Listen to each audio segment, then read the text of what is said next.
Yeah, this was interesting because remember, Vivek Ramaswamy was the main guy at DOGE. He was number 2 with Elon.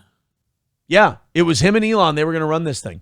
And then coincidentally, like a week after Vivek started shitting on people on Twitter about HB1 visas or H1B visas and telling us all how stupid we were for not wanting Indian engineers to come in here and undercut American wages, all of a sudden, he's out at DOGE. I don't know if one had to do with the other, but like somebody tell these fucking autists that Trump pals around with, get off the goddamn internet and do some work in the real world. I would touch a plant. Touch a plant. So Vivek Ramaswamy was out at DOGE, but they gave him kind of like a parting gift. And they said, hey, you want to be governor of Ohio? To which most people in America went, no, absolutely not. But whatevs, yo. How much you want to bet if he runs for governor of Ohio in the debate, the first question they're going to ask him is about Trump talking about the dogs and cats? That's going to be question number 1 in the first debate. Let me just get a few thank yous out of the way here. Trucker 18 Wheeler with $1.99 says Europe brags about free health care, but we pay for that. 1,000%. Yeah. If they had to pay for their own defense, well, they already can't afford their health care system, but if they had to pay for their own defense, they'd be even more up shit creek. They'd be even more fucked. Thank you very much to Benjamin with $1.66 from Benjamin. Thank you very much, Benjamin. So this is Vivek Ramaswamy going on Fox and giving an interview about the DOGE thing and all that. Here's what I want you to do. I want you to watch Jimmy Neutron here. Mumbai Jimmy Neutron. I was going to say he's got Christopher Walken hair.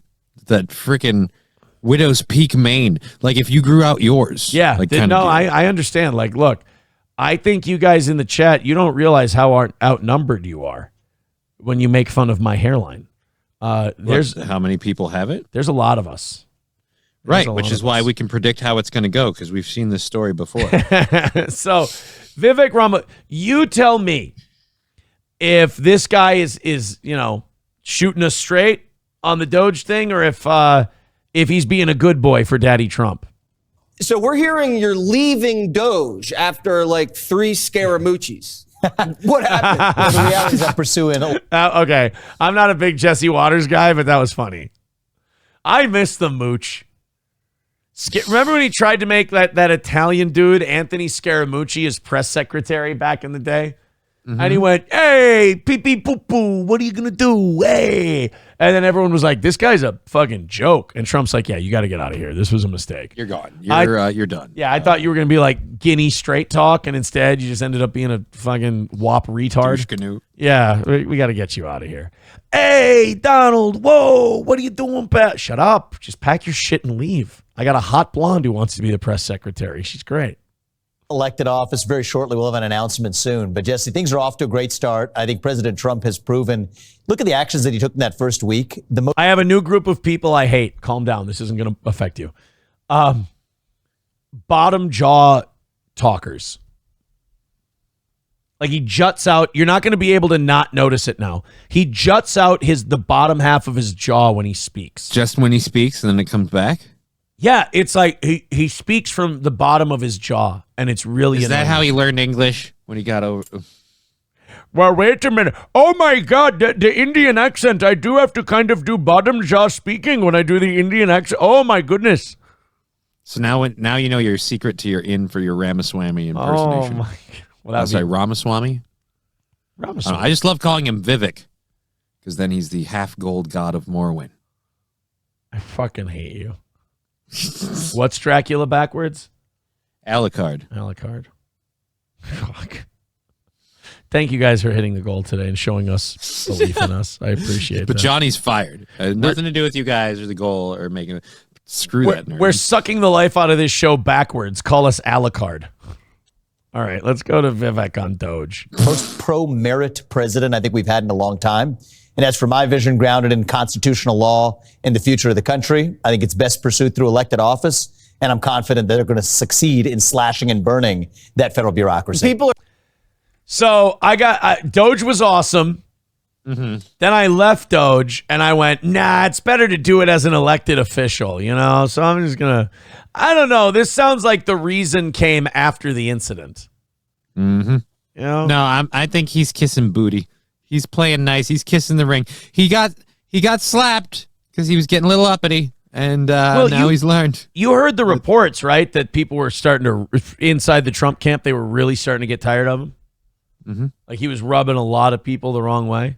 People are saying you didn't get along with Musk. What happened there? I think that's incorrect. But what I would say is we had different and complementary approaches. I focused more on a they hated each other. They hated each other so much.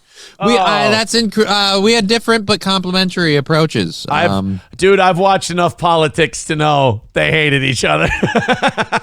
Elon and Vivek did not get along, bro. When you go in there and you go, hey, heard you guys fucking hate each other. No, we just had differing and complementary opinions. It's like, well, then you'd still be working there, wouldn't you? I heard you guys having hate each other. God, I want to spit roast him over and over. I mean, we had different and complementary opinions. We're just taking a break. We're seeing other political candidates is what we're doing. Legislative-based approach. You focus more on a technology approach, which is the future approach. No better person to lead that technology, digital approach than Elon Musk. But when you're talking about a constitutional revival, it's not just done through the federal government. It's done. You know who he's giving off vibes here, and I'm sorry to do a Mad Men reference. He's fucking Pete Campbell. Okay. Vivek Ramaswamy is Pete Campbell from Mad Men, and he's annoying the shit out of me. He talks like a guy who's trying to take my wallet. Because he's trying to take your wallet. Oh, well, that would make sense. You ever listen to someone and you're like, they just sound like they're angling me. You know, they just sound like they're working me. Like, hit the goal. We already did. But there's that. Like he's talking to professional about something that's very personal. And I don't. Through federalism. And by the way, when someone asks, hey, did you and Elon Musk hate each other? Is that why you're out of Doge? The answer is no. It's not, hey, here's a 3-minute answer on why I don't hate the guy's guts. So you probably hate the guy's guts. And now I can't believe what you're talking about now because you lied before. He might as well have started this answer with, hate's a strong word, Jesse. Look, they had me running Doge, and then I went up to them, and I was like, this is great, guys. I love being a part of this. But honestly, tell me about Ohio. It's also lead the way. So I'll have to be saying more on that very shortly, Jesse. All right, but that's so Elon didn't fire you. We had a mutual discussion, and I think that I wish him well, and we're on the same page where... That's a breakup, bro. That's Elon didn't fire you. No. There were a lot more people involved. It wasn't just Elon. There was Elon. There was Donald Trump, his entire administration. I think J.D. Vance even jumped in for a bit to go, hey, get the hell out of here. Yeah, right. We had a really productive discussion, and at the end of that discussion, I no longer had a job. It was totally mutual. I wasn't fired. But I wasn't fired is a strong word. I wasn't fired. We had a conversation, and then I was out. So, yeah, the conversation was pack your shit and don't let the door hit you. It's, no, Jesse, I wouldn't say I was fired. I would say that Elon had a vision for Doge, and then I had a vision for Doge, and everyone thought mine was duty and his was really good. So then at the end of the conversation, I wasn't there anymore. But I certainly wouldn't call it a firing. Divide and conquer. In saving the country, it's not a one-man show from the top down or the bottom up. It's all of the above, and that's what It's not a top-down one-man decision. Meanwhile, I left, and Elon's now in charge of Doge by himself. I just found the conversation he had. Would you like to hear it? It's not very long. Oh, sure. Go ahead. You box your stuff out the front door. Parking lot. Car. Goodbye. That's the conversation. That's the entire conversation. That was the entire thing? That was the entire thing. That's amazing. Do you know how quick he got out of there? How quick did he get out of there? Like an Amish lady on a butter churn, and she's got 20 kids and they're out of butter and it's breakfast time. Do you want to hear? I have audio of Vivek yelling at Elon Musk as he was leaving Doge. Okay, how did You that go? goddamn drug addict, you blackmailed piece of shit, meth head, fuck you. That was a little rough. Wow. Elon had a very serious conversation with Vivek. You know what he told him? What did he tell him? It's time to stop making decisions, buddy, okay? And then Vivek, who thought he was going to be in Doge for a long time, looked at Elon and said, "You're a dishonest cunt." To which Elon just said, I'm white, you know? I'm white. all right. This is I have Jesse Waters' follow-up question to to Vivek Ramaswamy. What is the follow-up question? The Almighty says, don't change the subject, just answer the fucking question. Vivek told me. Oh, I have Vivek. Vivek kind of got so flustered he lost track of time. I have his half of the conversation after they told him he was out. Okay. Fuck you. I hope your whole family has a nice Christmas. That already happened, buddy. Vivek. That was a couple weeks ago. They asked Vivek, why is he out at Doge? And he simply said, And you guessed it, a Jew. oh. It's very interesting. I have Vivek's response. They went up to him. They said, "We're sorry, Vivek, but you're no longer in Doge." And all he said was, Uh-oh. They told Vivek, you're out at Doge. We're trying to look for something for you to do. And he said, Okay, faggot, what's next? he was a little bitter about the whole thing. Vivek actually sent in a text to his response to this segment. "Okay, Would you like to hear it? yeah." Fuck you, Aaron. It's not very nice. All right, let's listen to this guy bullshit his answers some more about why he got fired at Doge, but he didn't get fired. He had a conversation with Elon, and at the end of that conversation with Elon, they had He didn't have differences. a job anymore. It's totally, and then he had totally not fired. He had to switch jobs. That I'm in for. When you hear people say that these workers are going to get margs during work hours, what goes through your mind? I mean, how do you doze That anyone who says Margs is a homosexual? How about that? That's like saying teenies. those people out of there? What goes through my mind is I'm not surprised. I mean, the fact is you've got 4 million federal bureaucrats, none of whom were elected to those positions in the first place. And the dirty little secret is the people we elect to run the government, until this last November, the people we elected to run the government were not actually running the government. That changed when Donald Trump took office. I don't think that was a dirty little secret, was it? I mean, it's always been run by the bureaucrats. Right. But more importantly, the dirty little secret is that the government didn't want that to change. Like, no, we're very happy that you elect us and we appoint the people who will do what we want so we can sit here and say how we represent you. Yeah. And we didn't do that. You get taxpayer money and nobody holds you accountable for the quality of job you do. It's a dream job. Fuck yeah. You kidding? At inauguration, you have a U.S. president that is actually running the show again. Look at that sweeping slate of executive orders. Look at fixing the immigration crisis. You had 4 years of illegal immigrants flowing across that southern border. In a matter of 1 week, we're now well on our way to sealing that southern border, ending these DEI programs, restoring merit. That's our American character that we miss, Jesse. And the beautiful part about this is these were man-made problems. We got a man-made solution. Now we just got to execute. You know, I'll give Vivek this. He got a foot in his ass, got booted out the door, but he's still a good soldier. Like you got busted up, but you kept your mouth shut. Yeah. Good boy. You learn the two most important things. Always keep your mouth shut and never rat on your friends.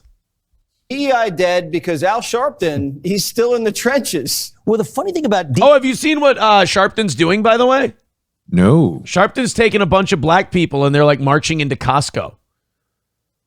To do buy shit. So basically, if you're a company that he's not going into non-DEI stores. He's going into pro-DEI stores and bringing a bunch of people in and buying shit. Which, I gotta say, people shit on Al Sharpton a lot, and it's fun. But, like, I'd rather have him do that than rabble-rousing and boycotting shit and hurting people's business. Like, I love how Al Sharpton's like, we're going to do a boycott. We're going to go to companies that we like, that do things that we like, and we're going to shop there. Hey, asshole, that's called the marketplace. We already do that.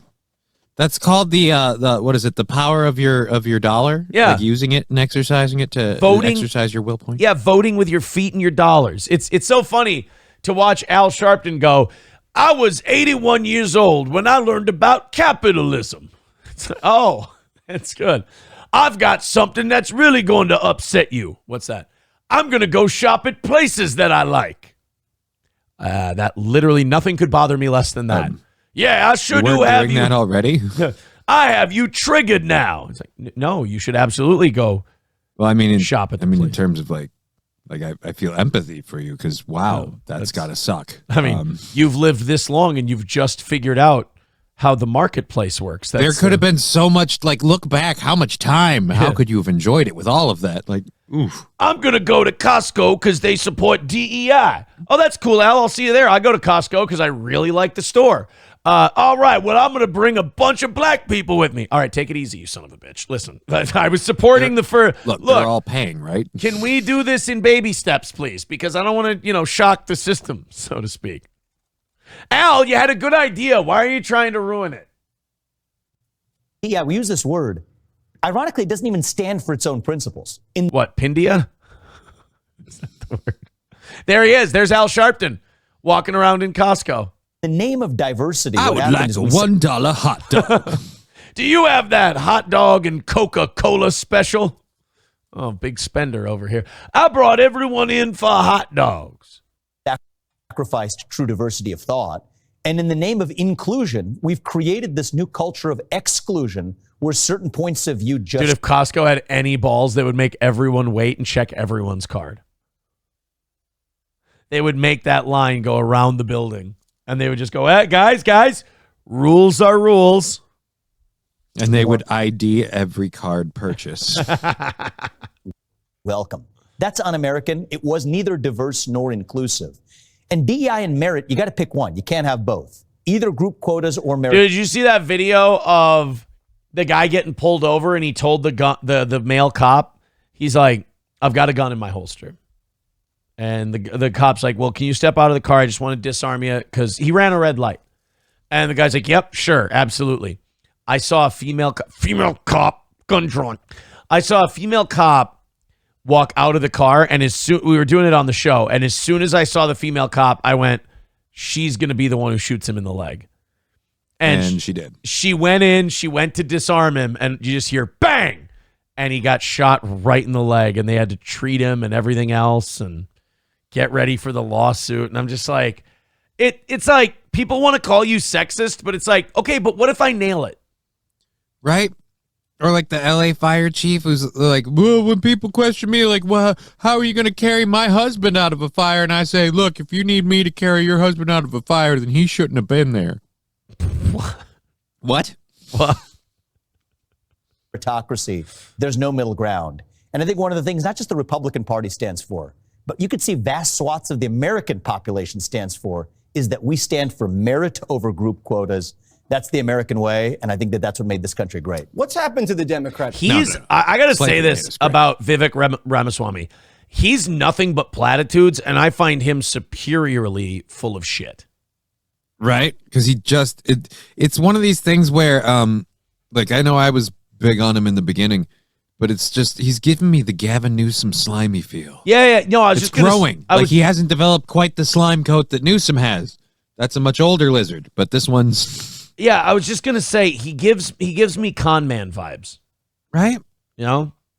A little too smooth, a little too planned, a little too prepped. I feel like I'm being worked when Vivek's on the air, you know? He starts talking to me. I'm like, well, can you at least put on some lipstick? And then he'll be like, what? Why? Because I'd like it if you'd wear lipstick. If you're going to fuck me. Yeah, Turd Burglar says the receipt checker's getting overtime at that store. I got bad news. They don't have the balls to check all the... That's a shame. Either that or dude, I almost called Al Sharpton. Unironically, I almost said Weird Al. But it worked.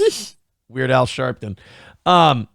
Weird Al Sharpton, I guarantee he's just buying everything. Like, it's just one purchase. Like paying for the whole thing now, right? Yeah, because all of this publicity stuff and keeping himself like in front and center of the race battle is how he keeps his bread buttered, so to speak.